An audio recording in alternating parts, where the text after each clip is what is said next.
সকাল সকাল রওনা দিয়ে দিলাম চিত্তরগড়ের হোটেল অমৃত মন্থন থেকে। আমরা এবারে যাচ্ছি উদয়পুরের দিকে। মাঝে পড়বে হালদিঘাটিটা। হালদিঘাটি মিউজিয়াম সমেত পুরো ডিটেলসটা আপনাদের সাথে শেয়ার করতে চললাম। চিত্তরগড় থেকে এখন রওনা দিয়ে দিয়েছি আমরা। এখন যাচ্ছি হালদিঘাটি। এখান থেকে দেখলাম 150 কিলোমিটার মতন। তো রাস্তা আমরা কিছুটা এগিয়েছি, 10 কিলোমিটার বোধহয় হয়নি, 7-8 কিলোমিটার এগিয়েছি। এই অবধি রাস্তা মোটামুটি ঠিকই আছে। রাস্তাটা যত এগিয়ে যাচ্ছি এখানকার ভেজিটেশন আস্তে আস্তে দেখছি চেঞ্জ হয়ে যাচ্ছে। এখন কেমন কাঁটাধার গাছগুলো বেশি দেখতে পাচ্ছি। হালদিঘাটি ব্যাটল ফিল্ড আমরা সকলেই জানি ফেমাস হচ্ছে আকবর আর রানা প্রতাপের যুদ্ধের জন্য। সেই জায়গায় যাব। আমি এক্সাইটেড বেশি চেতক ঘোড়ার যে জায়গাটা, ওখানে নাকি একটা সমাধি মতন করে রেখেছে, সেটা দেখবার জন্য। আচ্ছা, রাস্তার কন্ডিশন আপনাদেরকে একটু দেখালাম। হালদিঘাটি যাওয়ার সময় আমরা এটা না স্টেট হাইওয়ে নিয়ে ফেলেছিলাম। এটা যদি ন্যাশনাল হাইওয়েটা নিতাম তাহলে হয়তো এইরকম রাস্তা থাকতো না। তো যাই হোক, আপনাদের সাথে শেয়ার করলাম। আপনারা যখন যদি রাস্তা দিয়ে আসেন তাহলে ন্যাশনাল হাইওয়েটা ধরে নেবেন।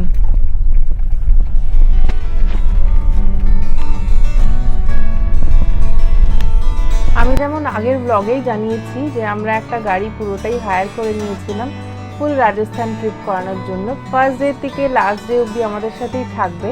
তো আমার যা মনে হয় এই দাদা একটু টোল ট্যাক্সটা বাঁচানোর জন্য স্টেট হাইওয়েটা নিল। আর ন্যাশনাল হাইওয়েটা আমি দেখলাম মোটামুটি এর থেকে আরও 20-30 কিলোমিটার বেশিই হতো। সেটাও হয়তো একটা রিজন হতে পারে। তবে এই রাস্তাটা কিন্তু খুবই খারাপ, যে কারণে টাইমটাও অনেকটা বেশি লেগে যাচ্ছে।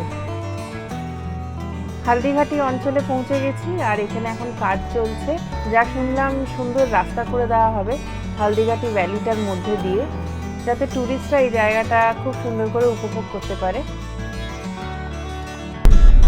শত্রুরা হামলা করতে আসতেন এই ঘাটি দিয়ে, আর ওপর থেকে নিজেদের দেশকে রক্ষা করতেন এখানকার সৈনিকরা।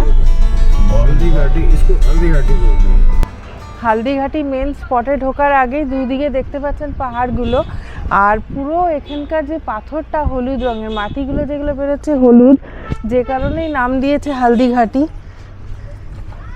এই যে দেখুন, আমার আঙুলটা পুরোটা হলুদ হয়ে গেছে। এগুলো সব দেখুন পুরো হলুদ একদম, এই কারণেই হালদিঘাটির নাম। তো আমরা একটু এখানে দাঁড়িয়ে ফটোশ্যুট করছি, তারপরে এগিয়ে যাবো। আমরা না, সবাই অনেকেই দাঁড়িয়ে পড়ছে এখানে, জায়গাটা এতটাই সুন্দর।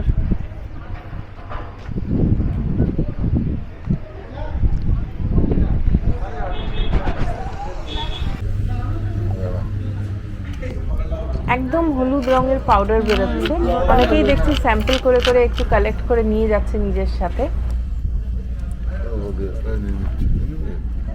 চলে এসেছি হালদিঘাটিতে। তো টিকিট কাউন্টার আমার সামনেই আছে, তো আগে টিকিটটা কেটে নিচ্ছি। কত কি রেট আছে সেটা জানিয়ে দেবো।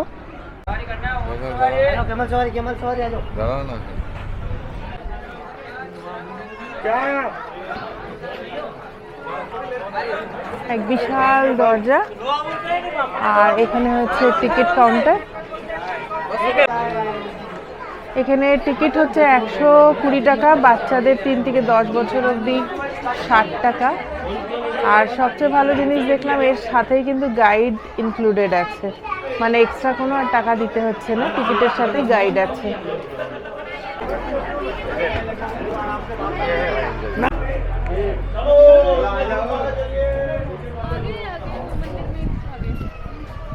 এখানে শুনলাম মিউজিয়ামও আছে, তো পুরো ডিটেলসটা দিতে থাকবো। চলুন তাহলে এবারে ভেতরে যাওয়া যাক। গাইড বললো সামনেই পাওয়া যাবে। হালদিঘাটি মিউজিয়ামটা পুরোটাই রানা প্রতাপ সিংকে উৎসর্গ করে বানানো। তো এইখানে কিন্তু অনেকটাই সময় চলে যায়। আপনাদের হাতে সময় না থাকলে আমার মনে হয় এটা আপনারা স্কিপ করতেই পারেন। তবে এখানে ঢুকলে রানা প্রতাপের পুরো হিস্ট্রিটা আপনারা খুব সুন্দরভাবে ডিটেলসে জানতে পারবেন। এখানে দেখুন ঘোড়ার মুখটার মধ্যে কিন্তু হাতির মুখোশ পরানো রয়েছে। এটা রানা প্রতাপ এইভাবেই নিজের ঘোড়া চেতককে নিয়ে যেতেন যুদ্ধে, যাতে একটা ইলিউশন তৈরি করা যেতে পারে। রানা প্রতাপের নাম থাকবে আর চেতকের নাম থাকবে না তা কখনোই হয় না। এই সেই ঘোড়ার চেতক যে নিজে পুরো আহত হওয়া থাকাকালীনও রানা প্রতাপকে বাঁচানোর জন্য 21 ফুটের একটা নালা ক্রস করেছিল। রানা प्रताप संग्रहालय हल्दीघाटी में आपका हार्दिक स्वागत है।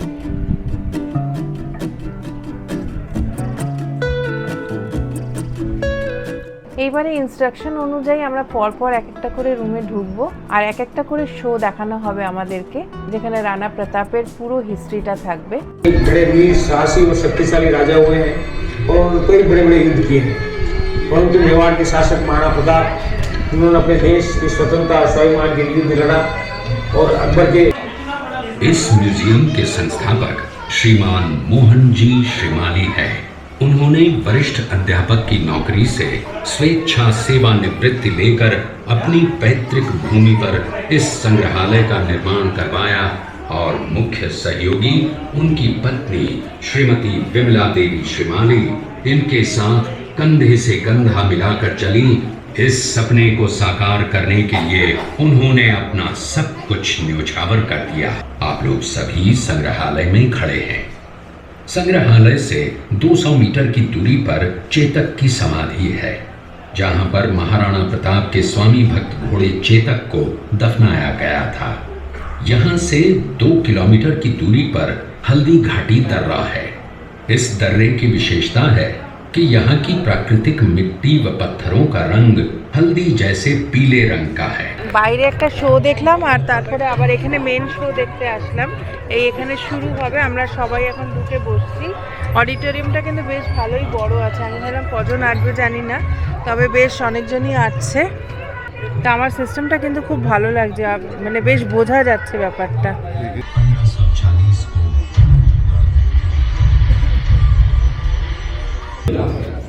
इस किले का प्राचीन नाम मच्छिंद्रगढ़ है। इस किले का निर्माण महाराणा সবাই এখন লাইনে দাঁড়িয়ে আছি নেক্সট শো দেখার জন্য। महाराणा प्रताप और सुविख्यात स्वामी भक्त घोड़े चेतक के अंतिम मिलन का है। हल्दी घाटी युद्ध के बाद चेतक घोड़े ने 22 फीट के एक बरसाती नाले को पार किया। খুব ভালো এক্সপিরিয়েন্স হলো, খুব ভালো। आप भी से लेना चाहे तो लेके आ जाए, शॉप पे सैंपल टेस्ट।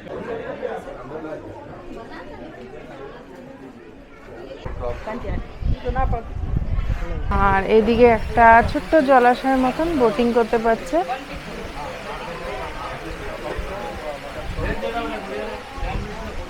একটা ছোট্ট গ্রাম মতন বানিয়েছে,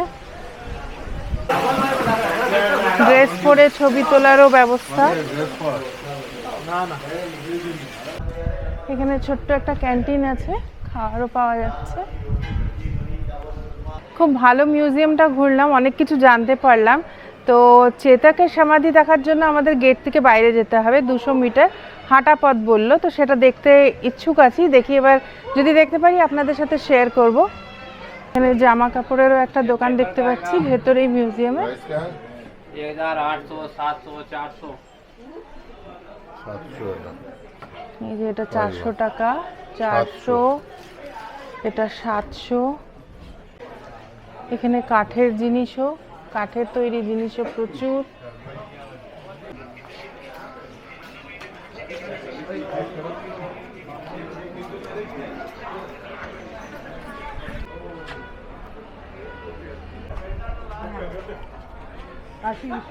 চলে এসেছি চেতক সমাধি, আর এখানেই সমাধিটা আছে।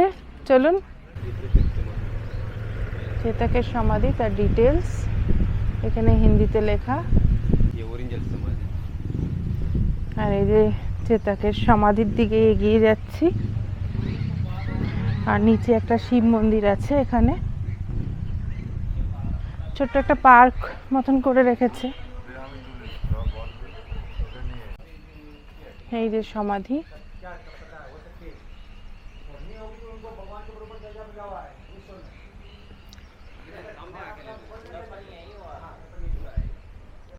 আচ্ছা চেতক কিন্তু লাফিয়েছিল ওই ওপরে, ওইখানেই মারা গেছিল। আর চেতাককে এখানে নিয়ে এসে এখানেই কবর দেওয়া হয়, আর এই মন্দিরের পাশেই রাখা হয় ইন্টেনশনালি, যে যেন দুজনেরই একসাথে পুজো হয়, শিব আর চেতাকের। এই মন্দিরটা কিন্তু সেই আগেকারই মন্দির। এই সমাধির সাথে এই গেটটার থেকে মোটামুটি 1.5-2 কিলোমিটার এগিয়ে গেলে, মানে হাঁটা যাবে না আর কি, গাড়ি নিয়ে গেলেই সুবিধে। এইখান থেকে গেলে আমরা ওই জায়গাটা, নালাটা দেখতে পারবো যেখানে চেতাক ঝাঁপ দিয়েছিল, এপার থেকে ওপার। আরও এখান থেকে অনেকটা এগিয়ে যেতে হবে, 1.5-2 কিলোমিটার, তারপরেই নালাটা পাবো কিন্তু।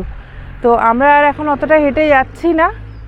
হালদিঘাটির থেকে এখন আমরা চলে যাচ্ছি উদয়পুর, আগে গিয়ে হোটেলে উঠবো।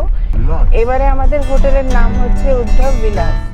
পরের ব্লগে থাকবে উদয়পুরের হোটেলটা আর সিটিটাকে পুরো কিভাবে এক্সপ্লোর করলাম সেই ডিটেলসগুলো। ব্লগটি কেমন লাগলো অবশ্যই কমেন্ট করে জানাবেন। আজকে এই অবধি, আবার দেখা হবে পরের ব্লগে। টাটা।